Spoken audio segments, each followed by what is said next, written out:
Okay, so the title of this unit is called Exponential Function Manipulation. And so we're going to talk about several different things that you can do with a exponential equation where it can be given in different types of forms. So at the beginning here, he's got some review of exponent rules. Okay, so these you learn in Math 1. In fact, Hunter's doing them right now in Math 1. They are really important for you to remember. They're also really easy to forget the rules. So the first one's called the product property. If you multiply something to a power times something else with the same base to the power, then you add the exponents. Okay, I think that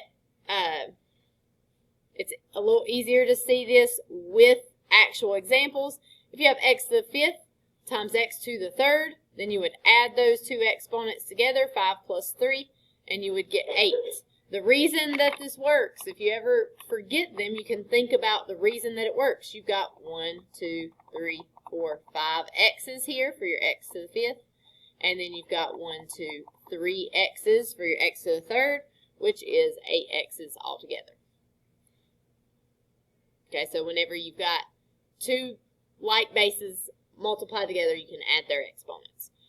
The power property, if I have something raised to the power that is also raised to another power, then I can multiply those exponents together. So if I have x to the fifth to the third power, that is x to the 5 times 3, which will be x to the 15th.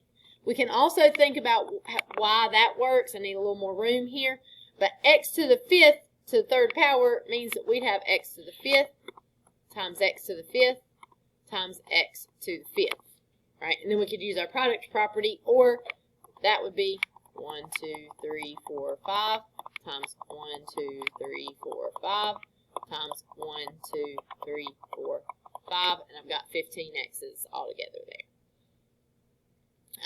I don't want you to have to write this out like this every time, but if you're forgetting the rules, it's a good thing to do to remind you of what is happening there. Okay, questions there? And the last one he's got here is for negative exponents. Did we talk about negative exponents the other day? And I was telling you that they're like bad children. No, it must have been third period. Okay, so when I teach negative exponents, I teach my students that negative exponents are like bad children. What do you do to bad children? You lock them in the basement. Okay, this will not work if you have a fun basement. You need a bad basement for this to work. So you need a scary basement. If you have a pool table in your basement, this will not work. But if you have a basement like mine where it's just like storage box. I mean, we got like some exercise equipment, but mostly storage boxes, saws, stuff like that. Like my husband's work, like shop stuff's down there. Like it's not a nice place. Yeah, there's a door there, but we're gonna lock them in. That's why you gotta lock them. Yeah. So what if you have bad children? You lock them in the basement, and it is going to fix their bad negative attitude and turn it into a positive attitude here. So negative exponents, move it to the other side of the fraction bar. Sometimes your negative exponents are already in the bottom. You would move them up to the top there. Lock them in the attic instead if your house doesn't have a basement there.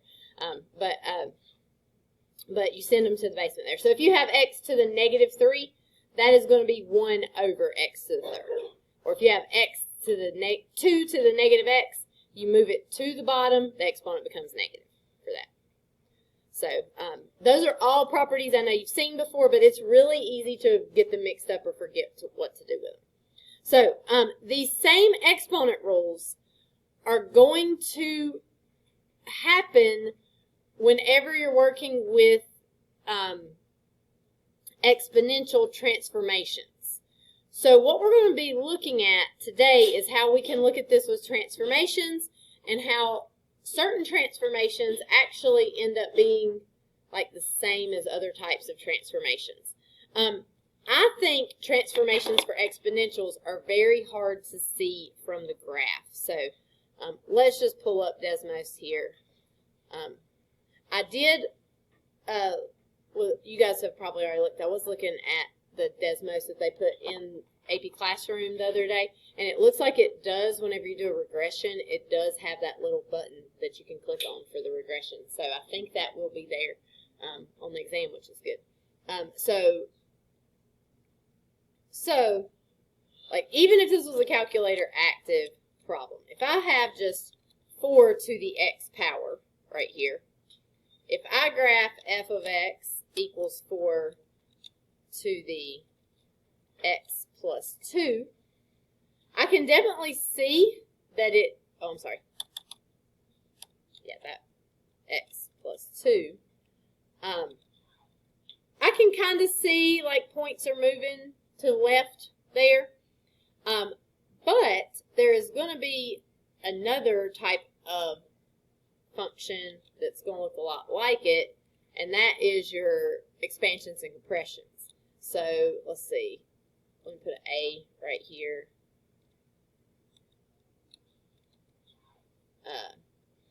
Notice that if I do expansions or compressions, I can't. Let's see, make that 100. I could actually get an expansion that looks exactly the same as that graph, right? So, especially when it comes to like expansions and compressions, to me it's so difficult to see what that looks like on an exponential graph, which makes it even more important that you know the rules for this graph. So here we've got, we're supposed to determine the horizontal transformations of each of the following exponential functions here. So this is just asking us about the transformations. It's not asking us to do anything else with those exponent rules yet. In an exponential function, your exponent is where your parentheses are at. So there's not like a set of parentheses like there is on quadratics or something like that, but your exponent is like the inside of the function. So if I have an x plus 2 here in the exponent, that is going to move my graph to the left 2 for that. Okay, so if I look at, for B, if I look at g of x, I've got 2 to the 3x. So that 3x is in the exponent there. What is that going to do to our graph? It is horizontal dilation by a factor of 1/3 there. Okay, so if something is multiplied by a number, then it's going to be a horizontal dilation in that case. What about C? That one's weird. It is a horizontal dilation by a factor of 2 because x over 2 can also be written as 1/2 times x. So that number that you have there with it is the 1/2. That's what you're multiplying by. But everything on the inside of the parentheses, or in this case in the exponent, is going to be backwards. So it's going to flip and be 2 instead of 1/2. Okay? And then, Mason, what's going to happen on D? It'll be right 1.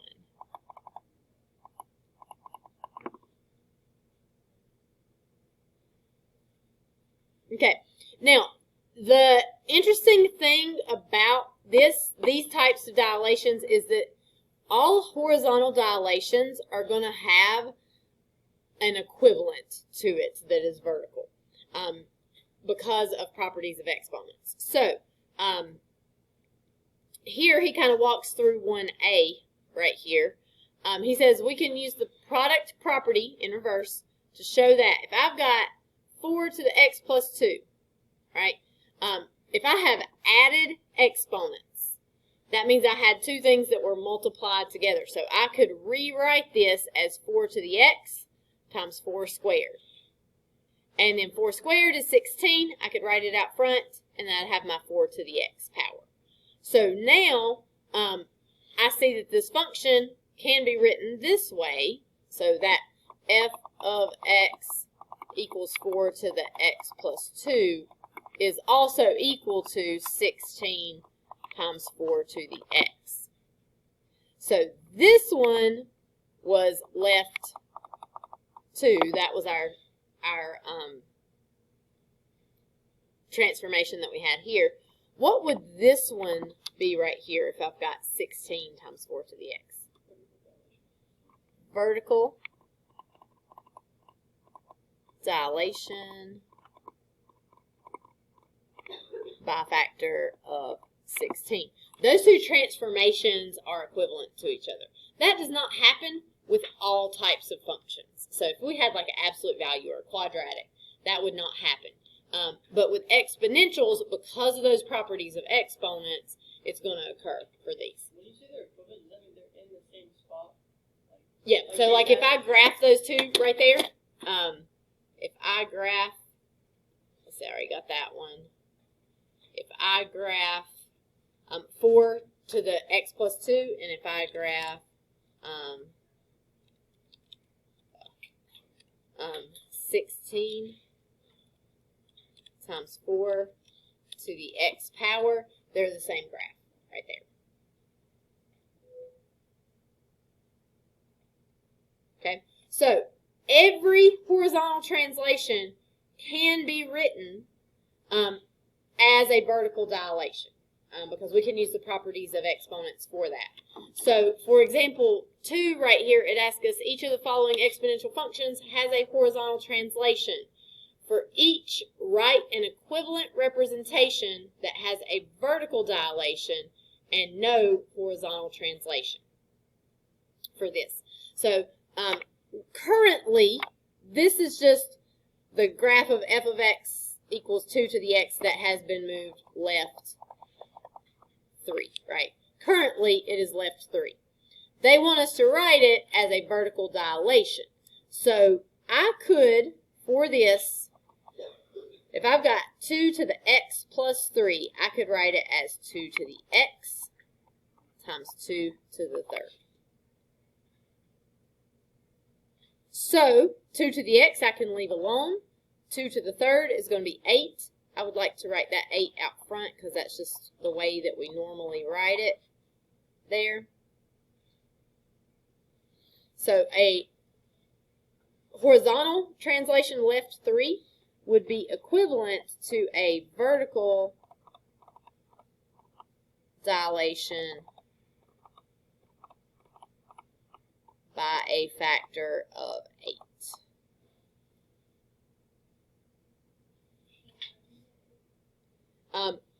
Two to the third power right there is going to give us 8, and then we just usually write it out front instead of at the end.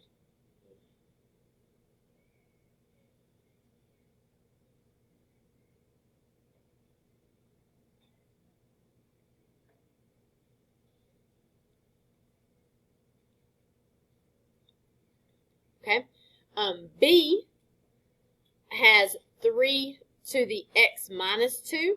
So I don't have exponents that are being added together there, but I have exponents that are being subtracted, and we've been learning already. If you're subtracting, you could just be adding a negative. So this is still like it's adding. We can use that same property. So currently, this is to the right 2, but I could instead write it this way. 3 to the x times 3 to the negative 2. Oh, now I've got a negative exponent, and this is not going to be calculator active. What do I do with negative exponents? We put them in the basement, right? They're like bad children. So we send them down to the basement. You got to put a 1 in the top because, well, I would put a 1 in the top. And we'll get 3 squared there. This I'm going to write this out front. It's going to be 1/9 because 3 squared is 9. And then we'd have it times 3 to the x. So this would be a vertical dilation by a factor of 1/9.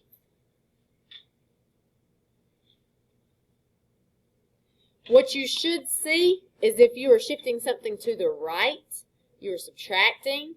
That's going to give you negative exponents. You should see a vertical dilation where you're squishing it down, where you got a factor that's less than 1. Whereas if you move it left, you're going to see vertical dilation by a factor of a bigger number for that. C is a little bit trickier because we've got a 4 right here and we've got the +2. So what's happening is this one already has a vertical dilation. So it currently has a vertical dilation by a factor of 4, and then it is also moved to the left 2.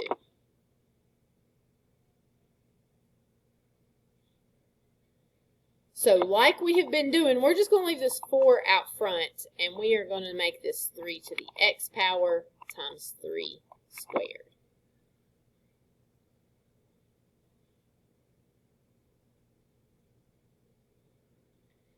So depending on how they ask the question, and he didn't really, he says f of x equals a times b to the x here, so that's the way I would write this. So 3 squared is going to be 9. And I could multiply it by that 4. So that's going to give me 36 times 3 to the x power.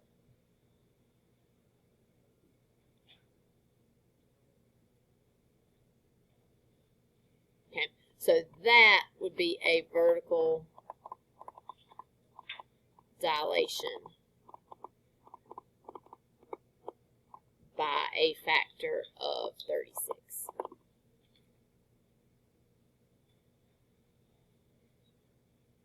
Yes. So if we got a question like this and it asked what the vertical dilation was, we'd have to, like, we wouldn't just say 4, we do this whole process, right? They're going to have to word it. They probably wouldn't say just what is the vertical dilation here. They would probably ask you like which one is equivalent or something like that for these problems, I think. Okay. All right, so we also can use power properties here.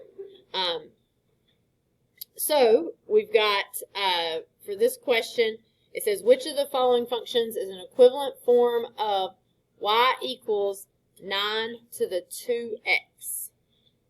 So for this, I'm looking at my answer choices. What do you notice about the exponents for all of them? They're all just x, right? You don't have any 2x's as your exponent. So it is probably wanting you to rewrite this without having that 2 right there in the exponent. So in this case, you don't have 2 plus x, you have 2 times x. So this is a power raised to a power situation. So I could write this 2 different ways. I could write it as 9 squared to the x power. I could also write it as 9 to the x to the second power. However, this one is not all that helpful. That second one's not all that helpful for this situation. If I write it like 9 squared to the x power, then what is 9 squared? 81. So that's going to be 81 to the x power. So D would be equivalent there.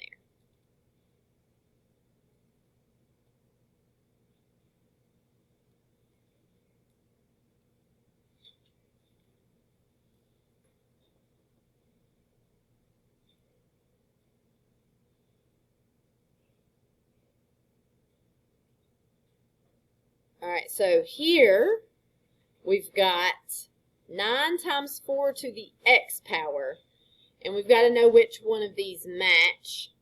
and we've got 3 times 16 to the x over 2, 3 times 16 to the 2x, 9 times 16 to the x over 2, and 9 times 16 to the 2x. So this one is a little tricky to know what to do. I can definitely see that they changed that 4 to a 16 on all of them, right? Somehow, although on these two I've got a 3 instead of a 9, so maybe the 9 stays the same, maybe it doesn't. I think probably the easiest way to do this, although it will take a little longer, is to look at your answer choices and see which one would match. So if I look at A, I'd have 3 times, I'm going to write it this way, 16 to the 1/2 times x power.